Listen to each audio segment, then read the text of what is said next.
Ready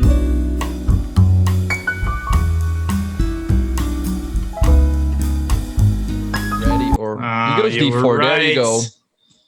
Now that doesn't mean we won't ever. That doesn't mean we won't ever see b3 though. We might still see it in the bullet. I mean, maybe when he's very desperate. I mean, come on, Danya.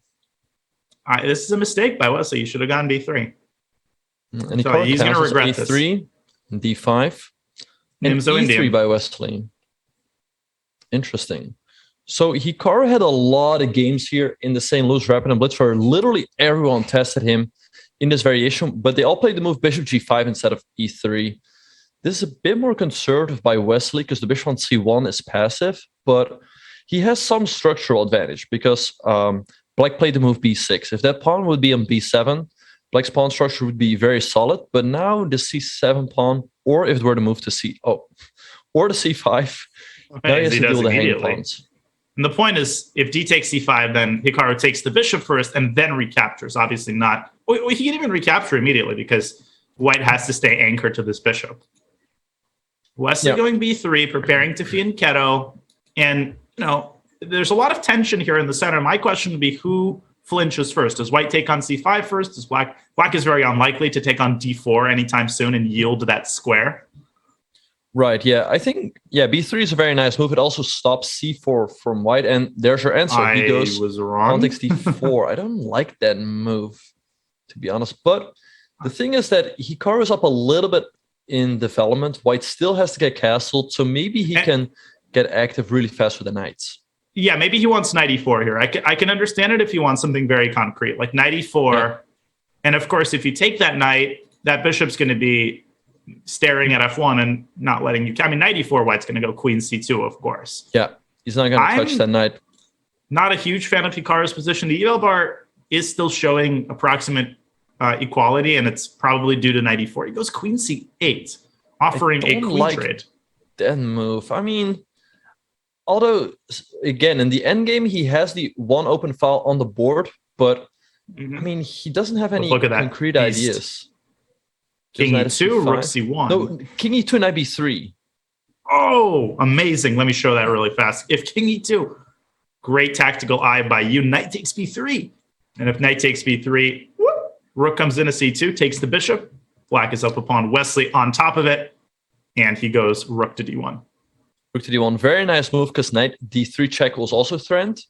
I think now Wesley is going to play the move king to e2, and he will have a nice advantage. Then maybe f3, making sure none of the knights can jump to e4. Oh my goodness. And then maybe someone like rook d2, rook to c1, and d5 is very loose. This is not looking pleasant for Hikaru at all. Not at all. I mean, and you called it. Yeah, he had the c file at first. He still has control of the c file, but this knight on d4, not only is it just well placed in general, it's also holding down the c2 square. Yeah. So I'm just not seeing that many prospects along the c5. I think what Hikaru maybe needs to do is go knight e6 at some point, but potentially the knight's just going to be replaced by a bishop. And he goes rook e8, hitting the e3 pawn. Maybe he wants to double on the e file. He's looking for active counterplay. Yeah, but this is not looking great for Hikaru. I mean, rook e7 can, and Wesley goes rook to e1, making sure the pawn on e3 will always be very well defended. The question is, how does Wesley make progress? I mean, maybe g4, g5 at some point, hitting the knight, so d5 becomes loose. But, I mean, Hikaru got himself a bunch of weaknesses, and Wesley seems very comfortable in this position. He's also up a minute on the clock. I think Wesley has to win this game. He has to win this game. I agree. This is his game to win. This is a poor opening by Hikaru, and we all know what Hikaru is capable of defensively, and there's knight e6. Yeah. Now, of course, you don't want to take this knight and rectify Black's pawn structure.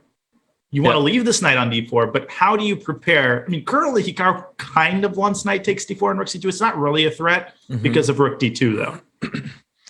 No, exactly, yeah. So it's kind of funny. Like, Wesley has a move here, right? He can anticipate for knight takes d4, and he goes king to d2.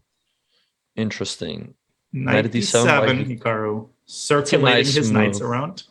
He's rotating the knight. He wants to go knight to c5. Right.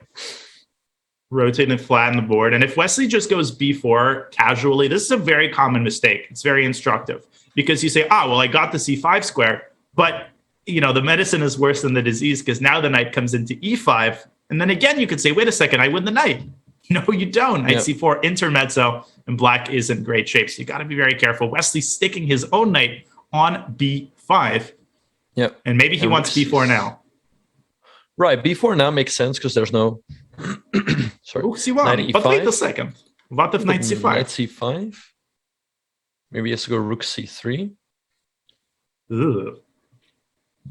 The eval are not a huge fan of this, although now it's going back to white's favor. Knight ec5 seems to be the move. I was thinking the other knight, to be honest. Yeah, sorry, I meant knight ec5. Knight ec5 is the top engine move, and it's also which means Hikaru is going to play it. And maybe it's because he wants the 6th rank available for his rook. Yeah, I like that idea. It does allow knight at d4, right? Yep, knight d4 would be a good move. You could also move the king aside because knight takes b3 is a threat only because it's check. Oh, maybe but after knight d4, rook g6 is awkward to me. He goes rook c3, nice move. Yep, you suggested that as well. Now b4 is a threat. b4 is a threat. So Hikaru goes h3, rook h6. I think h3 just, defending the pawn that way. And then maybe he'll go rook g6, try to poke and prod on the king side, but Wesley can go rook e2. What I wouldn't do is go g4, because g4 would weaken the f3 square, right. F3 pawn. Yeah. I like rook e2, defending the pawn laterally. And now, I mean, Hikaru has some activity, but how does he follow it up here? Yeah, that's a good question. I mean, he's made some threats. He's got this rook on g6 staring at the pawn, but if you give Wesley just a little bit more time, he's going to consolidate. Hikaru going a4, trying to make stuff happen. It's very committal. It allows b4. I mean, you get to stick your knight on b3, but yeah, the knight could also be slightly offside there. Yeah, you get banished to that square, and then you won't be able to find your way back. Wesley playing correctly. Then maybe knight e5, knight c4. Yeah, is a reasonable follow-up. Knight e5, yeah. What does Wesley want against knight e5? I mean, knight c7, there's still rook d8. There's nothing then rook takes decisive. b3 maybe. Oh, does that just win the game? Huh. So after knight e5, knight c7, maybe black has to go rook e7 and look at your back rank then. Oh, d4 by Hikaru. d4? What a move. So the point is... take, then the pawn on g2 hangs. Yeah.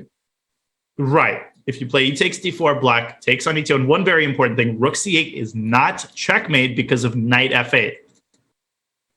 So maybe Wesley should just go rook c7 here, but then maybe d3, and things start getting kind of sharp. This is what Hikaru does best. Yeah. Rook d3. Oh, and if knight e5, there's e takes d4 now. Right. That's very nice. Yeah. And it's suddenly the knight is pinned. So I think Hikaru's in trouble here. Like, I think the pawn on d4 is just dropping off. Like, how does he defend the pawn? I don't think he can. And he's down to 40 seconds. h5 is kind of a sign that, yeah, he's going to give up his pawn. What should it be captured with, though? Because knight takes d4 might run into knight e5. So Wesley takes with the bishop. Very nice move, yeah. And now he's preventing all sorts of knight jumps. I think Hikaru's just down a pawn. He's also down to 38 seconds against almost 2 minutes from Wesley. But he's threatening checkmate. Be careful. He is. And if you play bishop b2, he can double on the c file. Look at this line. Boom, boom. Oh, free knight. Nope. Rook c1. And even though you have a bishop there, the rooks are doubled. Wesley goes bishop b2, and Hikaru goes knight e5. Rook takes b3, so we're going to get 2 pieces for a rook here, but you're going to have a very dangerous passer on b3. But if Hikaru takes the rook. Does Hikaru have rook d8 by any chance? Rook d8. King moves, and then I take, but now bishop e5 is just over. That was a mistake. Rook d8 was indeed the correct move. Now, if Wesley consolidates, he just has a huge material advantage. He needs to bring his knight back, and if he wins the b pawn, the game is over. This is over, yeah. And Hikaru simply resigns. Yeah. Rook d8.